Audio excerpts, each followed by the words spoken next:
Is intelligence artificial?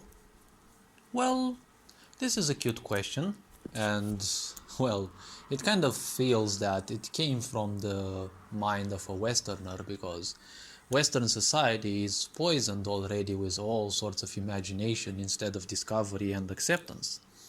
See, a lot of bozos come with all sorts of opinions about life. They don't know anything about it. They're imagining all sorts of things. And as I've been saying, and as thousands of wise people have been saying before also, if one has no knowledge and, well, mastery over their own body, over their own energies, whatever they experience may be a bit beyond their perception, so therefore it's indistinguishable from imagination. They will start imagining all sorts of possibilities.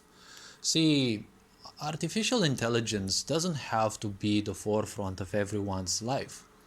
We humans are playing God with something that isn't of any importance, okay? Artificial intelligence is nothing else but some piece of coding which repeats itself again and again and only executes the true conditions. Everything that is false, well, is not taken into account. That's what artificial intelligence is shortly as possible presented. Transhumanism and integrating AI into humans and having machines that have access, well, actually transforming human capacity into a machine, that's only downgrading you because you're integrating something which can't experience life. You're integrating it into your, well, it should be conscious existence, right? And see, artificial intelligence is nothing else but machines. Those machines don't experience life. Indeed, their coding is very advanced, they can do all sorts of things, but they're just doing those things because that's the only thing they were programmed for. They only execute that code and they don't experience any of those that they do. That is the thing, and that is the charm with awareness, right? With consciousness, that there is something beyond that doing that experiences it. See, artificial intelligence already exists, and it existed before. Artificial intelligence means a set of instructions, and these instructions are performed with 100% accuracy, or as much as the physical body of the machine allows, and that's it. It is the same thing with unconsciousness. If people are unconscious, they are nothing else but machines, because all that they will do is, well, act based on their own impulses, and it's usually based on fear and survival. And hence why this society functions on the principle of problem, reaction, and solution, right? Create a problem, people will react, and then present yourself as the savior God. At the same time, gods also exist, and, well, see, in order to have a successful god for your religion, that god needs to be the god of something that humans lack, right? You have God, for example, in Christianity. He is the god of love because, well, no one is loving in this world, right? Objects were made to be used and humans were meant to be loved, but, well, apparently the reverse is available because, as I've been saying, a sick society can only do the reversal of things, right? It always has to have you live in reverse and to teach you to live in reverse. Now, funnily speaking, as a pun, in English, if you take live, L-I-V-E, and you put it in reverse, you get E-V-I-L. I'm not sure if it was intended in English, but, well, it's a cute thing to keep in mind. Living in reverse is not good because you're living against yourself. If you end up enjoying that, well, you're enjoying your misery and, well, you have to be a certain type of human. Now, everything is an experience after all, but the question is silly in its structure because only a superficial mind can actually ask whether intelligence is superficial. See, in all religions, let's take actually Christianity. You have God, which is the God of love, the God of all-knowingness, and the such. And it's a bit contradictory because the future hasn't happened yet. So neither God can know the future, but all sorts of bozos tell you that God knows whatever will happen, right? Which is a bit funny because, as I've been saying, there's a lot of bozos whose purpose is to confuse humans with all sorts of, meta-spiritual things and, all sorts of Neoawakenism, as I call it. But all of it is just junk of the mind. They're imagining things. They're not inventing anything. The moment they find something out, they just imagine things about that because they're too bozos to simply experience something, right? Bozos don't have patience, so they can't be introspective, so they can't get any answers from it. It's just as simple as that. Now, I'm not here to judge people. They already judge themselves enough. I don't need to do that. And I'm just presenting facts. So the simple point is this. Your intelligence, the intelligence that exists within you, is not artificial, right? It is original. It was meant by the universe. And see, the problem with today's society is that one of the problems is we have gods and religions, and no religion presents their own god as a god of intelligence, right? But they wouldn't be a god of intelligence. That god, or basically the creator, the creative forces that allowed this universe, they are basically intelligence itself. Because if you look at how things function, there is always a perfection in all things, right? Think about our planet. It's been orbiting the sun ever since it could, right? Ever since it appeared, it's been orbiting the sun, and life has been existing on this planet thanks to these cycles, right? And it's been billions of years. So it's been always circling the sun with, immaculate precision. So there is a great intelligence within this universe. And, well, what I used to call it when I was very young, it was basically the coding, right? The coding behind the universe's functions. Because technically intelligence, as I said, is some set of coding, let's put it in a very simple way, that functions and executes what it needs to do, right? Because physicality in its way is its limits, right? It can't do things beyond its own physicality, so those are basically the true and false conditions. And if you look at a flower, the way it blossoms, the way it moves, the way it does each and every process, if you look at your human body, right? As I've been saying in a previous video, it does all the things that it can to keep you alive.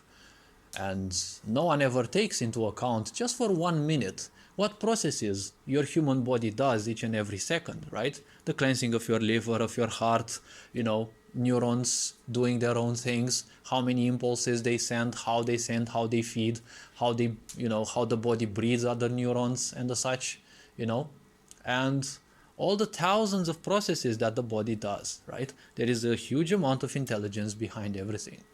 And another problem with humans is that a lot of those, especially scientists, they're too slaves of the mind, right? They're too focused on all the physical details, right?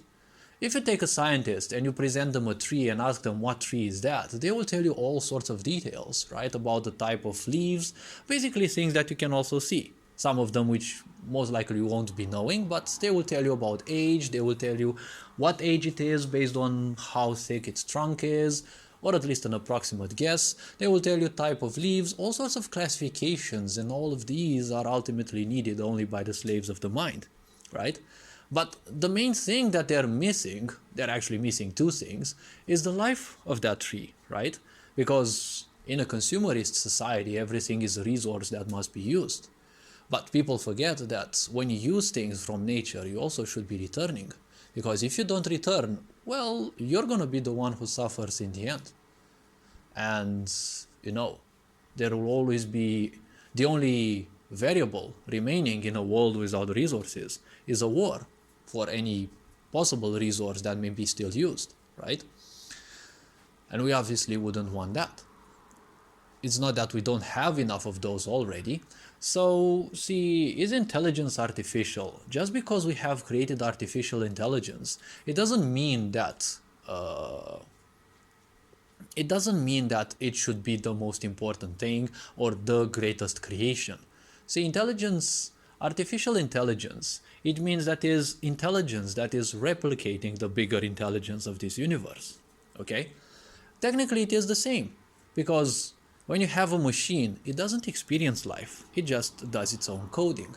When you have animals, for example, animals usually live in fear and survival, right? That's why their senses are so tense. That's why their senses are also so good, because the main frame of their existence is survival. And that's why they are so identified with their senses, and that's why they're also so keen on using their senses, right? So these animals typically live unconsciously. So they are basically like machines. The only thing that they do is that, well, they follow the rules of their survival. However, compared to machines, there is an awareness in those animals, because if something happens, they react to it. If you clap your hands near a robot, it won't necessarily react to you, right? There is no awareness, there is no consciousness within it. It will react to that depending on certain programs, right? But don't forget, it's just verifying certain conditions, right? You have nowadays robots for children. Obviously, it is part of an agenda to, disallow children to, socialize and, interact more with machines than with human beings. But you have robots, for example, that, react to all sorts of, facial expressions that you can have. But facial recognition apps already have been existing for quite a while, and well, it's not hard for those to read your main facial expressions, right? And well, just simply produce a certain result, because most of those robots display a face, let's say, on their screen, and that face is represented by certain pixels, right? Because if they're smiling, they have an open mouth and, closed eyes, typical anime-ish thingy, right? Or they're sad and they produce a certain sound. But the coding is basically somewhat simple, right? Produce a certain sound and, open certain, turn on the color of certain pixels depending on what feedback you have, right? If a human shows happiness, also show happiness. If a human shows sadness, also show sadness, right? It might also take into account certain sounds, but sounds can be confusing because, after all, it's a toy that you buy for a few bucks. Don't expect too much technology into it, though, right? But you have far more advanced robots that are created, and those robots, again, they are nothing else but inexperiencing machines, right? They don't have an experience of their own. Even if they're well programmed, yes, that's part of the illusion that AI will take over the world. AI will never take over the world because it doesn't have a consciousness in the first place. You can see also many people, including Elon Musk and the such, they spend so much money on creating machines that act like humans. But see, that is the part, right? They are acting like humans, they are not humans. Why do you think they want you to be replaced with machines? Because they want easy things that can be manipulated, right? A machine is easy to control. Think about all the humans who would want to become robots. It's easy to change them because once they have hardware and software installed in their body, you can change the parameters of those from a distance. So technically they're easy to control. But it's much harder to control populations of humans because, they're autonomous. A machine is never autonomous. I mean, sure, it handles its own processes, but it doesn't have any survival instincts because that's what autonomous means, right? You can have a certain machine with certain functions like, if it lives in that environment, or let's say it can actually recognize certain things, right? But it doesn't experience those. Like, say, for example, you can program a robot to know that it needs to recharge when, say, condition, power is below 20%, right? You can also set it to recharge through sunlight, or if it's night, through, an electric plug. Now, the point is, it can also recognize certain electric plugs because you have to put an algorithm that sorts through certain pictures and it compares those pictures with reality, right? Pixel by pixel, because don't forget, machines don't see things, they don't hear things. All that exists for them is zeros and ones, right? So machines don't see what you see, right? They just see images. Images are nothing else but a collection of pixels, and each pixel is a collection of RGB, red, green, and blue, right? And based on those colors, the machine identifies a certain picture, because as I said, a picture is a collection of collections of, well, data, basically zeros and ones.